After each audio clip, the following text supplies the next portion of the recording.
coming to the eighth point, what happened there that morning was that a nurse had left a breakfast trolley unattended, and very soon this trolley was commanded by an interrupted crew of two, a driver and a mechanic.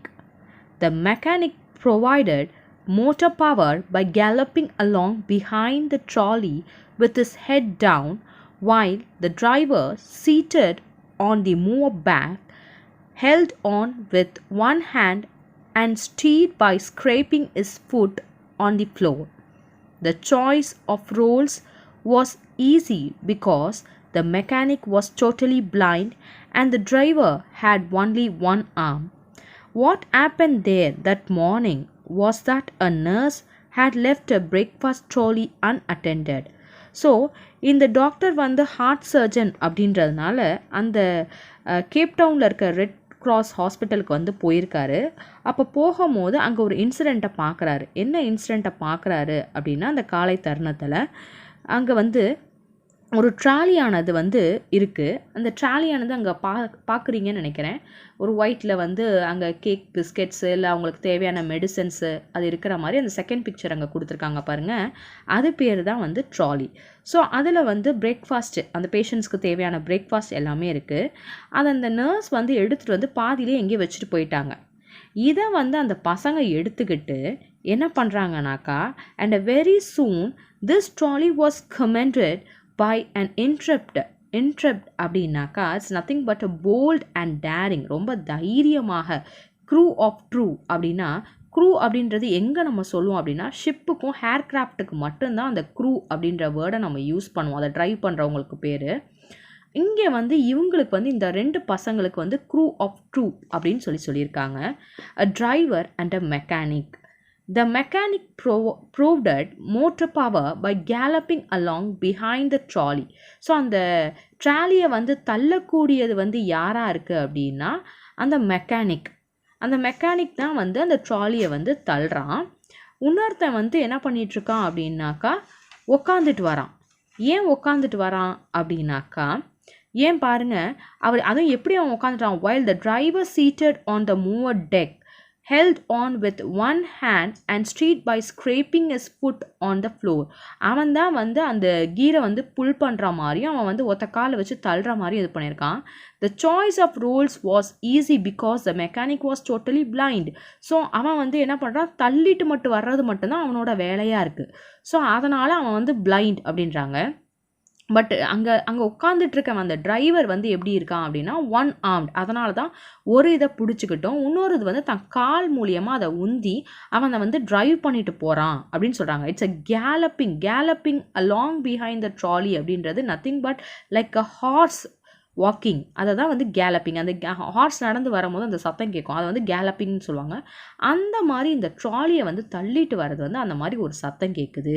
So அதுக்கு ஈக்குவலாக அவங்க சொல்கிறாங்க. அப்போ அதை தள்ளும் போது அவன் எப்படி இருக்கான், அந்த மூவர் வந்து டெக் வந்து அவனுடைய கழுத்து வந்து எப்படி இருக்கு, அவனுடைய தலை வந்து while the driver seated on the mower deck held with a one hand and steered with scraping his foot on the floor. அவன் ஒத்த காலில் வச்சு தள்ளிக்கிட்டோம், ஒருத்தன் வந்து பின்னாடி அந்த ட்ராலியை தள்ளிக்கிட்டோம். அந்த சத்தம் கேட்குது, அப்படி ஒரு ஆரவாரமாக அந்த சத்தம் கேட்குது. ஸோ ஒருத்தனுக்கு வந்து கை இல்லை, இன்னொருத்தனுக்கு வந்து கண்ணு தெரியாது. இது யார் அப்படின்னாக்கா மெக்கானிக் வாஸ் டோட்டலி பிளைண்ட் அப்படின்றவன் தான் தள்ளிட்டு வரான். And the driver at only one arm. அதை வந்து உட்காந்து காலால் தள்ளிட்டு வரவனுக்கு தான் என்னது, அவன் வந்து ஒன் ஆர்ம் அப்படின்ற ஒரு கை இல்லாமல் ஒரு கை தான் இருக்குது அவனுக்கு அப்படின்னு சொல்கிறாங்க. Coming to the ninth point, they put on quite a show that day, judging by the laughter and shouts of encouragements from the rest of the patients. It was a much better entertainment than anything anyone puts on at Indian Poli 500 car race. There was a grand finale of scattered plates and silverware before the nurse, and what sister caught up with them, scolded them, and put them back to bed. So coming to the 9th பாயிண்ட்டில் என்ன சொன்னாங்கன்னா, they put on quite a show that day. அது வந்து ஒரு grand fix ஃபினாலேக்கு ஈக்குவலாக அதை சொல்கிறாங்க. அந்த கார் ரேஸ்க்கு ஈக்குவலாக இந்த பசங்க வந்து அந்த ட்ராலியை வந்து தள்ளிட்டு போகிறதுக்கு அந்த டாக்டர் சொல்கிறாரு. அதுவும் அன்னைக்கு பார்த்தீங்கன்னா இட்ஸ் அ கிரேட் டே அப்படின்றாரு. ரொம்ப ஒரு பெரிய ஒரு நாளாட்டம் தெரிஞ்சிச்சு. ஏன் அப்படின்னா ஜட்ஜிங் பை த லாஃப்டர், ரொம்ப சிரிப்பும் ஆரவாரமும் சத்தமுமாக இருந்துச்சு. எப்படி வந்து அந்த கார் ரேஸ் நடக்கும் போது அங்கே இருக்க ஆடியன்ஸ் வந்து அவங்கள என்கரேஜ் பண்ணி அவங்க சேரப் பண்ணி அவங்க வின் பண்ணணும், அவங்களுக்கு பிடிச்சவங்க வந்து ஜெயிக்கணும்னு சொல்லுவாங்களோ, அந்த மாதிரி அந்த ஹாஸ்பிட்டலில் இந்த பேஷண்ட்ஸ் வந்து இந்த 2 பசங்க செய்கிறத பார்த்துட்டு அவ்வளோ ஒரு சந்தோஷமாக சிரிச்சுக்கிட்டு அவங்கள என்கரேஜ் பண்ணிகிட்ருக்காங்க. It was much better entertainment than anything any one puts on at the Indian police. So இந்த இந்தியன் போலீஸ் அப்படின்னு 500 கார் ரேஸுன்றது ரொம்ப ஃபேமஸானது. அதை விட ரொம்ப பிரம்மாண்டமாக இருந்துச்சு. ஃபினாலே அப்படின்றது வந்து it's a exciting end that is coming to a கிளைமேக்ஸ்ன்னு சொல்லுவோம். யார் வின் பண்ணுவாங்க அப்படின்னு சொல்கிற ஒரு தருணம், அதுதான் ஃபினாலே அப்படின்னு சொல்லக்கூடியது. அந்த மாதிரி ஒரு தருணம் ஒரு ஏற்பட்ட ஒரு சூழ்நிலை மாதிரி அது ஒரு ஹாஸ்பிட்டல் ஆட்டமே தெரியல. அந்த மாதிரி எல்லா பேஷண்ட்ஸும் கத்திக்கிட்டு சந்தோஷமாக இருக்காங்க. அந்த ட்ராலியில் இருந்த பிளேட்ஸு, சில்வர் டம்ளர்ஸ் எல்லாமே செதறிட்டு போகுது. இதை பற்றியெல்லாம் எதுவுமே கேர் பண்ணிக்கல. But they are enjoying. இந்த சத்தத்தை கேட்டதும் தான் என்ன பண்ணுறாங்க, சிஸ்டர் நர்ஸ் வந்து அங்கே வராங்க. The nurse and the ward sister caught up with them. So வந்து அந்த வார்ட் பாய்ஸும் அந்த சிஸ்டரும் வந்து என்ன பண்ணுறாங்க, அவங்கள வந்து நீங்கள் போய் பெட்டில் போய் படுக்கிறீங்களா இல்லையான்னு திட்டி அவங்கள அமுச்சு விடுறாங்க. So this shows the boldness of the boys. So தங்களை பற்றி தங்கக்கிட்ட இருக்க ஒரு குறையை பற்றி அவங்க வந்து பொருட்படுத்தவே இல்லை. they doesn't think about what they are, but they make others to enjoy. அவங்கள சுற்றி இருக்கிறவங்கள வந்து சந்தோஷப்படுத்துகிறாங்க அப்படின்றது நம்ம இந்த பாயிண்ட்ஸ் மூலமா நமக்கு தெரிய வருது. Coming to the 10th point, let me tell you about these two. The mechanic was all of 7 years old. One night when his mother and father were drunk, his mother threw a lantern at his father, missed, and the lantern broke over the child's head and shoulders. He suffered severe 3rd-degree burns on the upper part of his body and lost both his eyes. At the time of Grand Fix, he was a walking horror with a disfigured face and long flap of skin hanging from the side of his neck of his body. As a wounded healed around his neck, his lower jaw became gripped in a mass of fibrous tissue. The only way this little boy could open his mouth was to raise his head when I stopped by to see him after the race. He said, "You know, we won," and he was laughing. Let me tell you about these two. The mechanic was all of 7 years. So அந்த mechanic அப்படின்னு சொல்லக்கூடியவனுக்கு வந்து வயசு 7ஆம். அவனுக்கு என்ன incident நடந்துச்சுன்னு இந்த doctor சொல்கிறாரு. என்ன நடந்திருக்கு அப்படின்னா, ஒன் நைட் ஒரு ராத்திரியில் அவனுடைய ஃபாதரும் மதரும் வந்து ஆல்கஹால் சாப்பிட்டுட்டு ஏதோ ஒரு ஃபேமிலியில் ஒரு சண்டை வந்துருச்சு. ஸோ அந்த சண்டை வந்த போது அங்கே இருக்க அந்த லேட்ரன் விளக்க வந்து அவங்க அம்மா வந்து என்ன பண்ணிட்டாங்க, is mother through a latent at is father, அவங்க அப்பா மேலே தூக்கி எரிஞ்சிருக்காங்க. அது மிஸ் ஆகி யார் மேலே விழுந்துருச்சுன்னா அந்த பையன் மேலே விழுந்துருச்சு. அது விழுந்ததுனால என்ன ஆயிருக்கு அப்படின்னா, அதுலேருந்து எழுந்த ஒரு நெருப்பு, லேட்ரன் அப்படின்றது எதுவும் கிடையாது, லாந்தர் விளக்கு அப்படின்னு சொல்லுவாங்க இல்லையா, அந்த விளக்கு வந்து அந்த பையன் மேலே விழுந்ததுனால அந்த நெருப்பு பிடிச்சிக்கிட்டு அவன் மேலே எரிய ஆரம்பிச்சிருச்சு. ஸோ இதனால தான் அவனுக்கு என்ன ஆயிருக்கு அப்படின்னா, ஒரு பக்கத்து நீங்கள் அந்த ஒரு ஃபோட்டோ பார்த்தா தெரியும் நெருப்பில் எரிஞ்சவங்க வந்து எப்படி இருப்பாங்க அப்படின்றது. ஸோ அந்த படத்தை பார்த்திங்கன்னா தெரியும் அவங்களுடைய ஃபேஸ் வந்து எப்படி ஒரு அகோரமாக இருக்கும் அப்படின்றது. அவனோடது வந்து எப்படின்னா கழுத்துலேருந்து ஒரு முகம் வரைக்கும் அப்படியே வந்து அவனோடது ஒரு பக்கத்து அப்படியே எரிஞ்சு போயிடுச்சு. அதை வந்து என்னன்னு சொல்கிறாங்கன்னா, அந்த ஊரில் வந்து 3rd degree burn அப்படின்னு சொல்கிறாங்க. அதாவது ரொம்ப அந்த ஒரு மோசமான நிலைமைன்னு சொல்லுவாங்க. ஃபர்ஸ்ட் ஸ்டேஜ், செகண்ட் ஸ்டேஜ்னு சொல்கிற மாதிரி அந்த ஊரில் வந்து 3rd degree சொல்லியிருக்காங்க. அந்த 3rd degree ரொம்ப மோசமான ஸ்டேஜ் அப்படின்னு சொல்லலாம். ஸோ அவனுடைய ஃபேஸ் வந்து டிஸ்ஃபிகர்ட் ஆகிடுச்சு அப்படின்றாங்க. டிஸ்ஃபிகர்ட் அப்படின்னா முகம் வந்து உருக்குலைந்து போயிடுச்சு அந்த ஃபோட்டோ பார்த்தீங்கன்னா உங்களுக்கு தெரிஞ்சிருக்கும். உருக்குலைஞ்சு போயிருச்சு அப்படின்றாங்க. ஸ்பாயில்டு ஆயிருச்சு அப்படின்றாங்க. அதை பார்க்கும் போதே ரொம்ப ஹாரபிளாக இருக்குது, மோசமாக இருக்குது, அதை பார்க்கவே கொடூரமாக இருக்குது அப்படின்னு சொல்லியிருக்காங்க. ஸோ அந்த நெருப்பில் எரிஞ்சதுனால தான் அவனோட ஃபேஸே ஒரு பக்கத்து ஃபுல்லாக எரிஞ்சிருச்சு. அதனால தான் அவனுக்கு வந்து அதில் கண்ணு போயிருச்சு. அந்த ஷோல்டரோட சேர்த்து முகம் வரைக்கும் அவனுக்கு எரிஞ்சு போச்சு. He suffered severe at the third stage of a degree burn on the upper part of his body and lost both his eyes. இதனால் அவனுக்கு 2 கண்ணுமே போயிடுச்சு. At this time of the grand fix, he was walking horrorனா அந்த ட்ராலியை வந்து தள்ளிட்டு போகும்போது அவனை பார்க்குறதுக்கே ரொம்ப பயமாக இருக்குது. ஹாரர், ரொம்ப ஒரு பயங்கரமாக இருக்குது. அவன் தோற்றம், அந்த கண்ணு தெரியாமல் இருக்கிறது, அதை பற்றிலாம் எதுவுமே கேர் பண்ணிக்கல. ஆனால் வந்து அவன் வந்து கேஷுவலாக அவன் வந்து அந்த இதை வந்து விளையாண்டுக்கிட்டு இருக்கான். with a disfigured face and long flap of a skin hanging from the side. ஒரு பக்கத்து அவனுடைய சதையானது, எரிஞ்ச சதையானது அப்படியே தொங்கிட்டு இருக்கு ஒரு பக்கத்து. அது காஞ்சு போயிருந்தாலும் கூட, அவனுக்கு சரியா இருந்தாலும் கூட அந்த தழும்புகள் வந்து மறையாமல் அப்படியே ஒரு பக்கத்து தொங்கி இருக்கு. As the wound healed around his neck, அது காஞ்சிருந்தா கூட அந்த கழுத்து பகுதியில் his lower jaw became gripped in mass of fibrous tissue. fibrous tissue அப்படின்றது நீங்கள் பார்த்துருப்பீங்க எப்படி தொங்கி இருக்குன்ட்டு.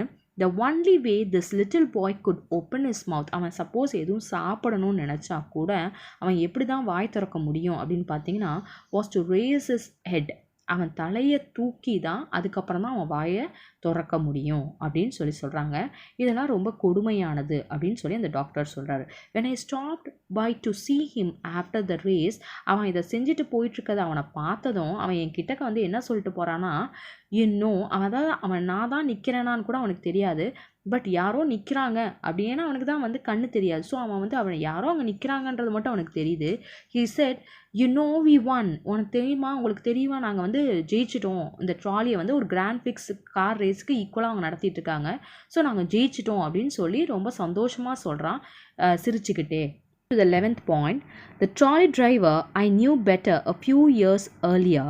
I had successfully closed a hole in his heart. He had returned to the hospital because he had a malignant tumor of the bone. A few days before the race, his shoulder and arm were amputated. There was little hope of his recovery. After the grand fix, he proudly informed me that the trolley's wheels were not properly oiled, but he was a good driver and he had full confidence in the mechanic. The trolley driver I knew better. இந்த trolley டிரைவரை பற்றி சொல்லணும்னா எனக்கு இன்னுமே வந்து அவன் வந்து ரொம்ப நெருங்கினவன், தெரிஞ்சவன் கூட நான் சொல்லிக்கலாம். கொஞ்சம் வருஷத்துக்கு முன்னாடி தான் அவனுக்கு நான் வந்து அவன் ஹார்ட்டில் இருக்கக்கூடிய ஓட்டையை வந்து நான் அடைச்சேன். I had successfully done that அப்படின்னு சொல்கிறாரு. He had returned to the hospital because he had malignant tumor. திருப்பி அவன் எதுக்கு ஹாஸ்பிட்டலுக்கு வந்திருக்கான் அப்படின்னா, malignant tumorனா ரொம்ப மோசமான ஒரு கட்டி வந்திருக்கு. அதாவது ஒரு கேன்சர் மாதிரின்னு வச்சுக்கலாம். டியூமர்னால் கட்டி. ஸோ அந்த மாதிரி மோசமான ஒரு கட்டி வந்திருக்கு.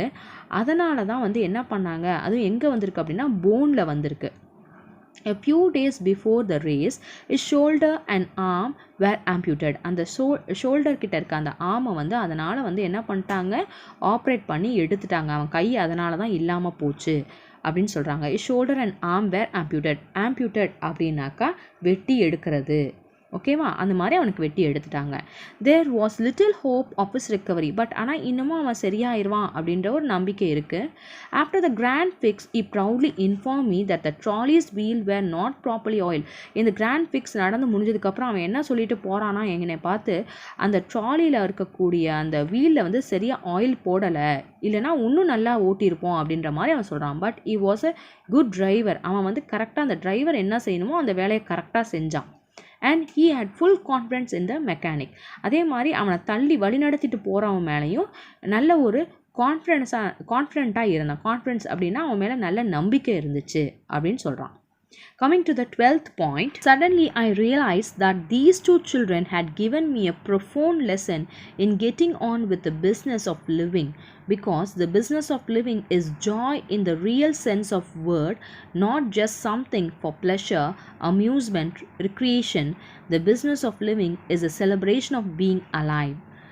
Suddenly I realized that these two children had given me profound அப்படின்றது it's a great lesson. These two children has taught me a great lesson and I realize now, he says.